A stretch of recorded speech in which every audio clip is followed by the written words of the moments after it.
Chers amis vierges, ce mois de novembre, ce sera l'annonce de la déchéance du roi en vous. Comment allez-vous réagir face à cette déchéance? Toujours dans le format des 3 plans, plan d'en haut, plan du milieu, plan d'en bas. Plan d'en haut, ça parle de tout ce qui est mental, spirituel, ça dépend de la fréquence sur laquelle on se base. Le plan du milieu, ça parle du plan émotionnel, tout ce qui vibre émotionnellement. Et en haute fréquence, on parle du plan de l'âme. Et enfin, le plan de la matière ou le plan du corps physique. Tout dépend aussi de quelle fréquence on se base. Alors, je vais disposer toutes les cartes pour vous, les amis vierges, et on passe à l'interprétation.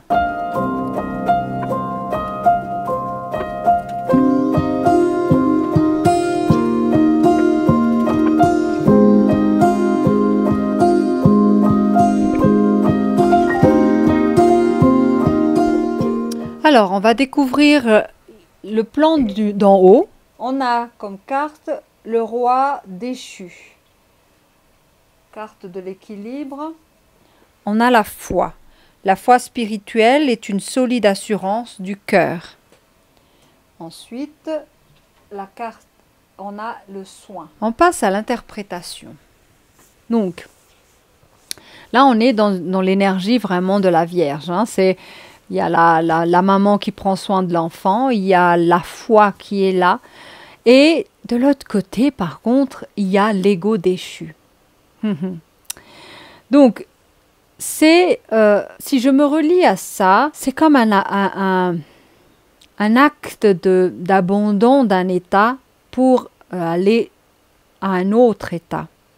Mais dans ce passage de changement d'état d'être, il y aura peut-être une phase de transition assez difficile. Ça veut dire quoi? Ça veut dire que des deux côtés, on a le personnage de celle qui prend soin de lui ou prend soin des autres, plutôt des autres que de lui.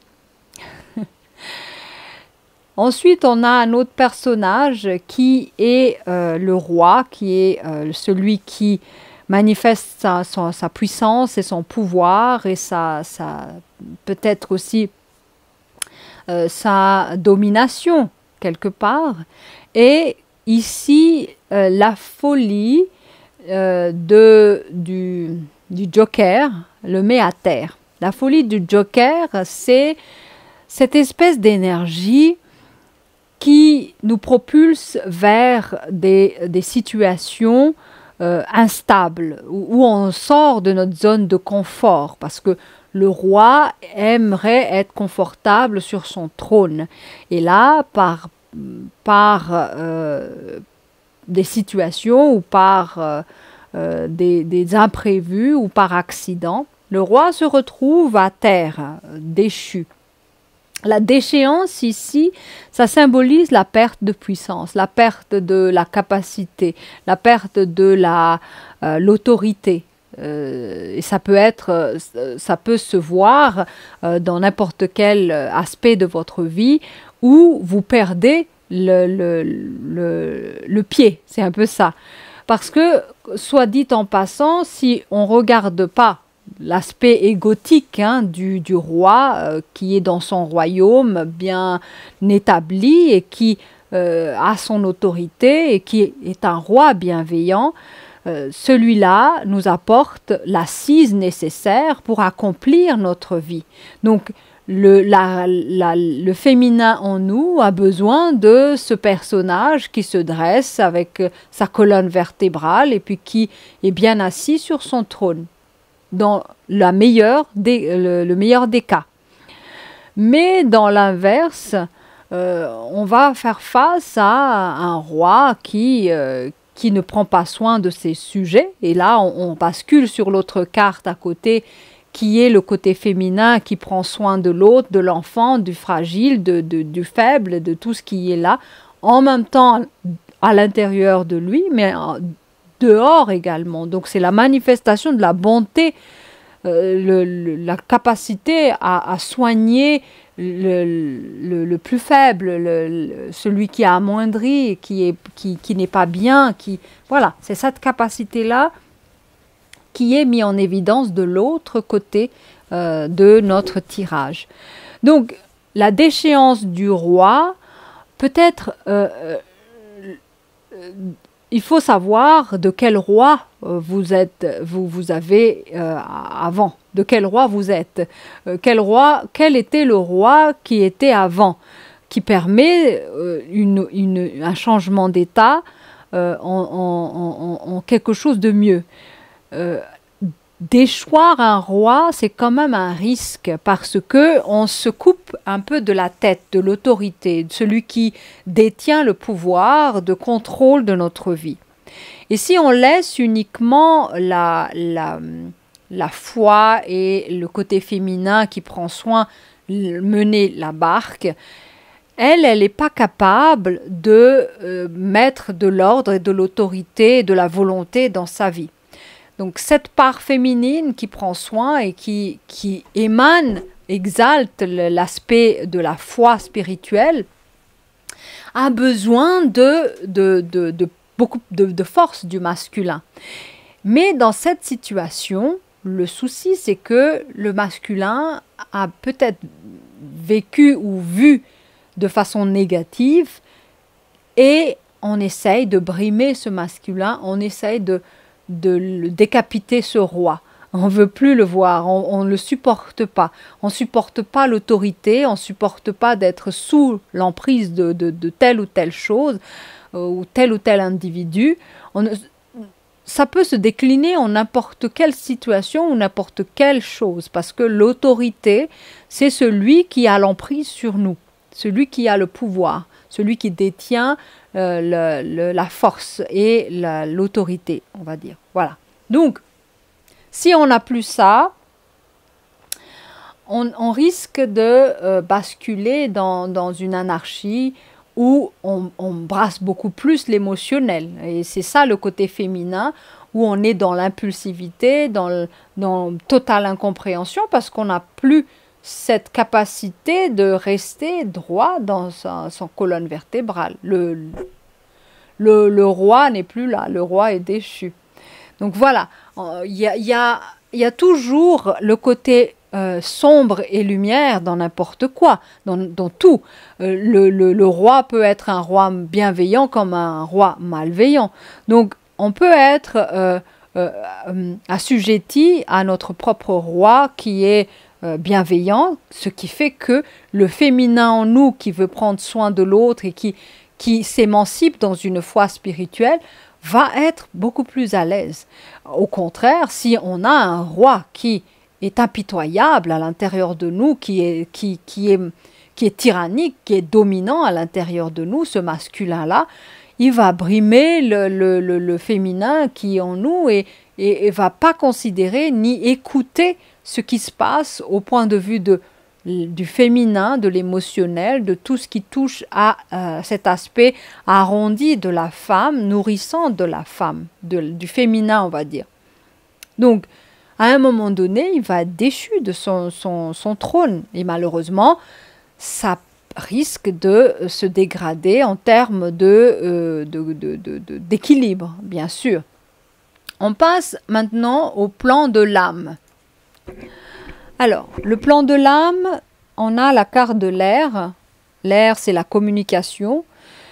Ensuite, ici, on a la carte de la terre. La terre, c'est l'abondance, la matière. Et ici, on a le labeur. Ok.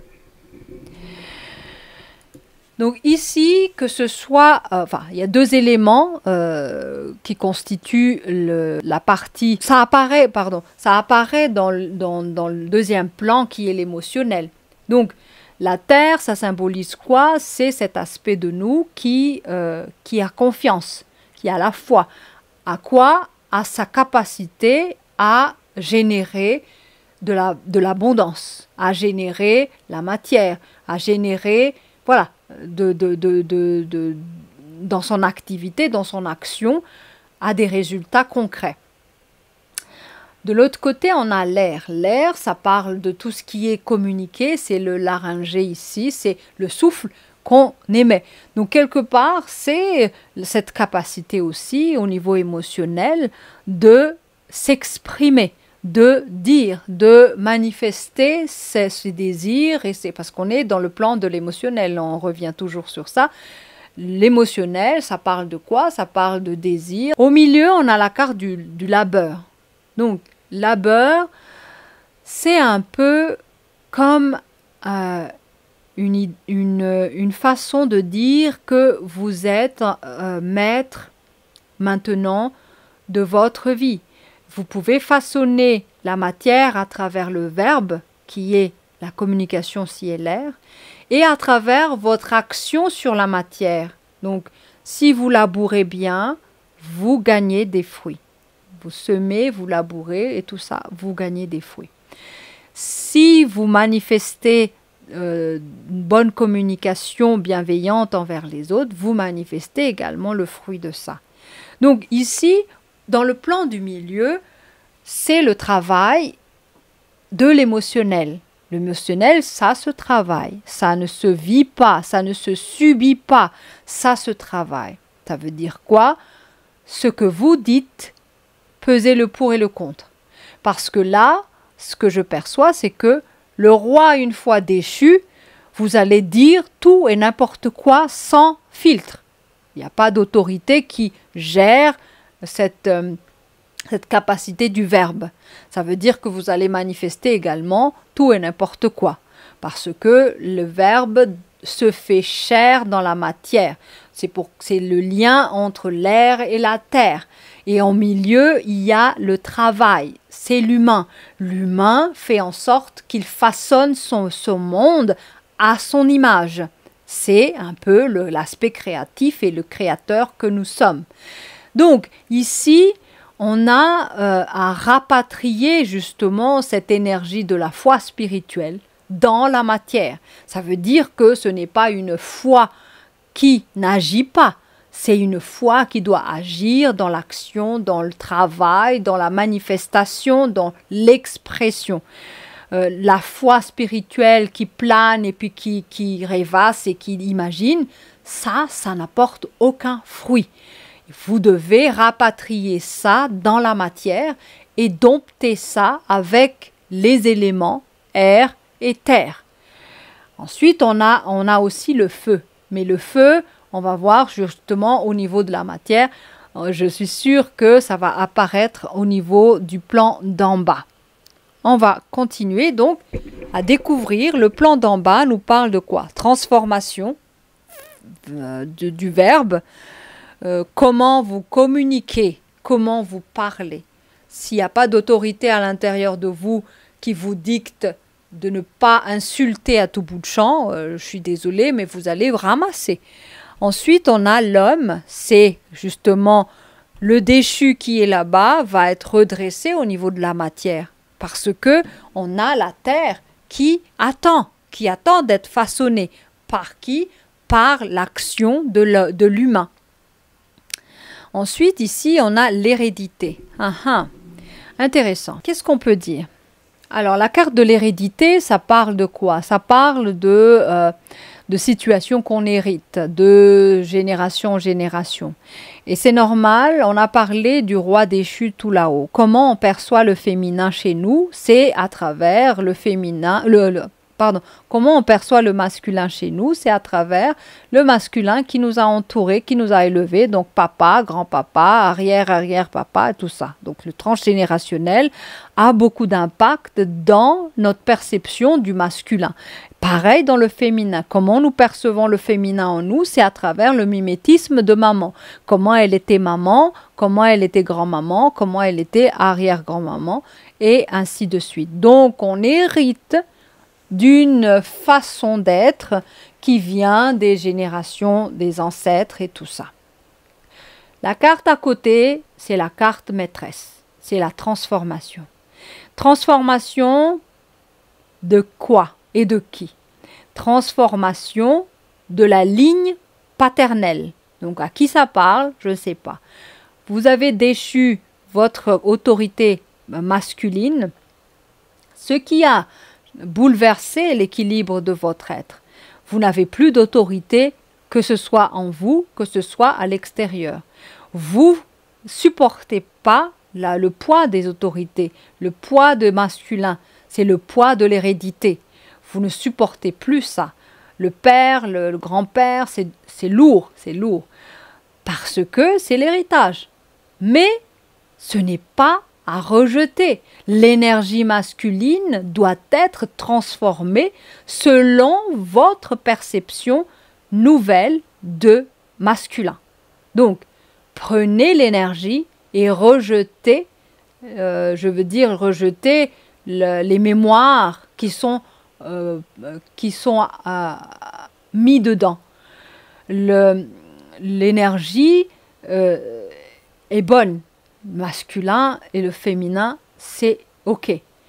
Mais quand on met l'énergie, quand on alourdit l'énergie par des mémoires du passé, les gifles qu'on a reçus, les coups qu'on a eus, les mots vexants et malveillants qu'on a reçus des hommes ou des femmes, d'ailleurs, c'est un peu ça, mais ici c'est plutôt les hommes parce que la carte est orientée dans la lignée masculine. Donc tout ce que l'on a reçu comme information, mémoire de notre lignée masculine, paternelle, on va essayer de transformer ça.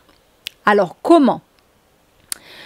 Le comment, c'est quoi? C'est l'air, le travail et l'eau. Il n'y a pas de mystère. La réponse est au milieu. Ça se travaille, ça se transforme. Transformer l'air, c'est quoi? Je communique différemment. Je communique différemment le masculin en moi. Tout d'abord par rapport à moi-même. Donc, l'autorité, il va être bienveillant. Il va être au service. L'autorité va quand même être dotée de la volonté et la force nécessaire. Ça veut dire que si vous devez vous lever tôt le matin, l'autorité en vous, le père en vous, le masculin en vous, va vous dire « levez-vous ». C'est pas le féminin qui va dire « oh, t'inquiète pas mon enfant, reste encore un peu, tu es fatigué ». Non. Il se redresse et il se dit « si je dois me lever, je dois me lever. J'ai des obligations à accomplir, j'ai des responsabilités ». C'est ça le masculin. Mais dans le service de soi et de l'autre. C'est ça la bienveillance, c'est ça la transformation. L'autorité en nous, c'est quoi? C'est quand on est envahi, par exemple, de choses négatives. L'autorité en nous va nous dire « j'arrête, j'éteins la télé parce que ça m'empoisonne mon émotion. J'ai des émotions de tristesse parce que je vois la guerre. » Éteignez la télé. Mais l'autorité en vous, si vous l'avez déchue, elle ne va pas réagir. Ce sera le féminin qui va être là, naïvement, en train de regarder, d'observer la souffrance, d'ingurgiter ça comme une nourriture, malheureusement. Ce n'est pas pour dénigrer le féminin, mais elle n'a pas la capacité, c'est tout. Donc, ce n'est pas pour rien qu'on a mis ces deux pôles à l'intérieur de nous, mâle et femelle. On a le féminin et le masculin en nous. Ce n'est pas pour rien. Donc, si vous mettez en déchéance votre masculin, malheureusement, vous n'aurez pas la capacité de vous auto-réguler et vous auto-discipliner. Et où ça mène? Voilà le travail. Et l'exemple, on en a à profusion. Si vous ne devez pas manger des choses qui ne sont pas bonnes pour vous, qui va vous redresser dans ça? C'est le masculin en vous, c'est l'autorité en vous. Et si on a des problèmes d'autorité en termes de transgénérationnel, qu'est-ce qu'on a vécu avec notre père et notre grand-père et tout le reste, on va devoir faire le travail dans ce sens d'abord. C'est pourquoi travail fait en résonance avec l'hérédité.